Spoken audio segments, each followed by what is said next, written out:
कपड़े धोने वाली बहू। शादी के पहले से ही विभा को कपड़े धोने का बड़ा शौक था। कभी नल के नीचे तो कभी तालाब के पास। अरे मेरी नीली वाली लुंगी नहीं दिख रही है। विभा की अम्मा, कहाँ रखी है लुंगी? अरे वो तो विभा ने परसों ही धोकर रखी थी आपकी अलमारी में, देखो वहीं होगी। वो ना मैंने आज धो दी, मुझे लगा कि गंदी हो गई होगी। अरे कैसे गंदी हो गई थी? उसे तो मैंने पहना भी नहीं। हे भगवान, इस लड़की के कपड़े धोने की आदत से परेशान हो गया हूँ मैं।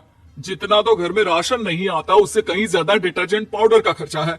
इसकी शादी करवा दो, शादी जाए अपने घर में ही करे काम, फिर चाहे घर के कपड़े धोने हो या पूरे गांव की। हाँ ठीक बोल रही हूँ, देखता हूँ मैं कोई लड़का। वो दिन भी आ जाता है जब विभा को देखने लड़के वाले आ जाते हैं। लड़की मुझे अच्छी लगी। होने वाली सास कहती है, बेटी अगर कुछ पूछना है तो पूछ लो। वैसे तो हमारी लड़की बहुत ही शर्मीली है, जो बोल दो वो मान लेती है, इसे क्या पूछना होगा। अरे कैसी बात कर रही हो माँ, मुझे इन लोगों के घर रहना है, सवाल तो कई है। हाँ हाँ बेटा, पूछ लो ना, क्या पूछना है। आप लोगों के घर कपड़े कौन धोता है? सास का मुंह बन जाता है। देखो, अगर तुम ये कहना चाहती हो कि तुम्हें कपड़े धोने नहीं आते तो सुन लो, कपड़े मैं ही धोती हूँ, लेकिन तुम्हारे आ जाने के बाद मैं रुमाल तक नहीं धोऊंगी। अरे चुप रहना भाग्यवान, बहू बेचारी घर आई नहीं, उसे डराना शुरू कर दिया। वो क्या है ना बिटिया, अभी तक तो ये कल्लू की माँ ही धोती थी, लेकिन अब तुम्हारे पापा तो दहेज में वॉशिंग मशीन देंगे ही। तभी विभा की माँ बोल पड़ती है, सवाल भी पूछा तो क्या, वैसे भाई साहब मशीन की तो फिर भी कपड़े धोने की कैपेसिटी होती है। मतलब जो बिटिया दे रहे हैं ना विभा, इसे कपड़े धोने का बहुत शौक है। ये आप लोगों के क्या आस पड़ोस गांव मोहल्ले सबके कपड़े धो दे और उफ तक ना करे। बाहर देखा नहीं आपने कितने कपड़े सूख रहे हैं, सब हमारी बिटिया ने ही तो धोए हैं। बस भी करो ना माँ, शर्म आ रही इतनी तारीफ सुनकर।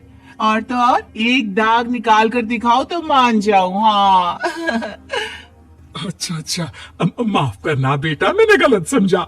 हमें तो रिश्ता बहुत पसंद है। और ऐसे जुड़ जाता है रिश्ता कपड़े धोने का शौक रखने वाली विभा का। उसकी शादी हो जाती है कोयला फैक्ट्री में काम करने वाले कल्लू के साथ। शादी के बाद अचानक विभा चिल्लाती हुई सास के पास आती है। सासू माँ, अरे सासू माँ कहाँ है आप? ये तो धोखा है, धोखा दिया आप लोगों ने मुझे। इस ससुर के चक्कर के बारे में पता चल गया। अरे तो उसमें तुझे क्यों धोखा मिला है? अरे नल में पानी नहीं आता, कपड़े कैसे कब धुलेंगे? अच्छा अच्छा, तू पानी नहीं आ रहा उसकी बात कर रही है। तो आपने क्या सोचा? कुछ नहीं। अच्छा, तेरी माँ ने कहा था कि कपड़े धोने का शौक है, तुझे याद आया मुझे। शौक शौक बोलकर कपड़े धोने वाले मेरे जुनून को कम ना आके सासू माँ, कपड़ा धोना मेरा गुरूर है।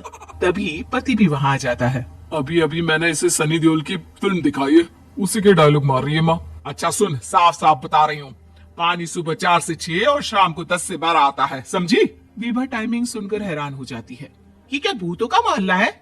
सुबह 4 बजे उठकर कौन कपड़े धोता है? 4 बजे टंकी में पानी जाता है, फिर सारा दिन धोना ना, किसने मना किया? अरे कैसी बात कर रही है? 200 लीटर की टंकी में कितने कपड़े धो लूंगी मैं, सुबह ही उठ जाऊंगी मैं। अब क्या था, विभा सुबह 4 से लेकर रात के 12 बजे तक कपड़े ही धोती रहती। एक रोज सास पड़ोस से निकलकर कहीं जा रही होती है कि साथ वाली कहती है, हाँ कल्लू की माँ, जरा ये बताओ कि 2 साड़ी है, 2 ब्लाउज और एक पेटीकोट और एक नाड़े वाला लंबा कच्छा। हाँ तो? अरे तो क्या, कितना लोगी धुलाई ये बताओ। धोबन दिख रहे हैं हम क्या? हमारे पति सरकारी नौकरी से अभी अभी रिटायर हुए हैं और बेटा सुपरवाइजर है कोयला फैक्ट्री में। धोबन समझ रखा है हमें?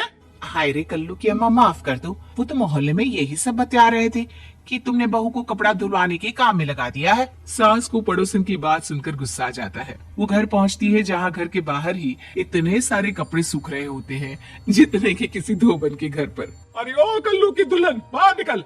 माँ जी यहीं आ जाओ, बाथरूम में चादर धो रहे हैं हम। अरे अभी हम धोते हैं, तुमको बाहर निकलो। ये आस पड़ोस वाले बोल रहे हैं कि हम बहू से कपड़े धुलवा कर उसे कपड़ा धोने वाली बना दिए हैं। अरे छोड़ो ना माँ जी, किन लोगों की बातों में आती हो? आस पास के लोगों का तो काम ही होता है कि वो किसी तरह सास बहू को लड़ा दे। बहू सारे घर के कपड़े धोती है, ये क्या कम है? बोलिए। सास को भी लग जाता है कि वो बहू का ये सनकीपन नहीं छुड़वा सकती, इससे अच्छा है कि खुद ही चुप हो जाए। एक रोज सास और बहू मंदिर जाते हैं, जहाँ सास की साड़ी वहाँ खड़ी भीख मांगने वाली से मिलती है। माँ जी क्या बात है, आपकी साड़ी उस भिखारन से कितनी मिल रही है ना? हाँ हाँ, देखो तो दोनों की साड़ी मिल रही है। क्या बात है कल्लू की अम्मा, तुम खुद को तो अफसर की बीवी बताती हो और ऐसी सिंपल सी प्लेन साड़ी पहनकर घूमती हो। सिंपल और प्लेन नहीं है ये साड़ी। तो क्या सोने के धागे से फूल बने हैं? कुछ भी सासू माँ, कुछ भी।